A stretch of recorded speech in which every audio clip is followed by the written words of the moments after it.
75 ವರ್ಷಗಳಲ್ಲಿ ಭಾರತ ದೇಶದಲ್ಲಾದ ಸಾಮಾಜಿಕ ಬದಲಾವಣೆಗಳ ಹಿಂದೆ ಭಾರತ ಸಂವಿಧಾನದ ಪಾತ್ರ ಬಹು ಮುಖ್ಯವಾಗಿದೆ ಎಂದು ರಾಜ್ಯ ಸರ್ಕಾರಿ ನೌಕರರ ಸಂಘದ ರಾಜ್ಯ ಉಪಾಧ್ಯಕ್ಷ, ಸಂವಿಧಾನ ಜಾಗೃತಿ ಅಭಿಯಾನದ ತಾಲೂಕು ನೋಡಲ್ ಅಧಿಕಾರಿ ರವಿ ಕುಂಜಿಕರ ಹೇಳಿದ್ದಾರೆ.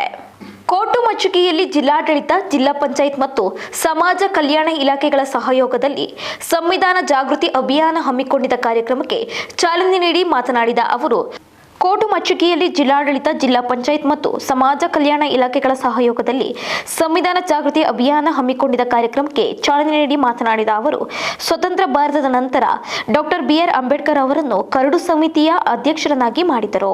ಸಂವಿಧಾನ ರಚಿಸುವ ಸಂಪೂರ್ಣ ಹೊರೆ ಹೊತ್ತ ಡಾಕ್ಟರ್ ಬಿ.ಆರ್. ಅಂಬೇಡ್ಕರ್ ಅವರು England, Japan, Britain, America, Russia ಸೇರಿದಂತೆ ಹಲವು ದೇಶಗಳೊಂದಿಗೆ ನಿರಂತರ ಚಿಂತನ ಮಂಥನ ನಡೆಸಿ ಕಠಿಣ ಪರಿಶ್ರಮದಿಂದ ಬೃಹತ್ ಲಿಖಿತ ರೂಪದ ಸಂವಿಧಾನದ ಕೊಡುಗೆ ನೀಡಿದ್ದು ನಮಗೆಲ್ಲರಿಗೂ ಹೆಮ್ಮೆ ಮತ್ತು ಅಭಿಮಾನದ ಸಂಗತಿಯಾಗಿದೆ ಎಂದು ತಿಳಿಸಿದರು.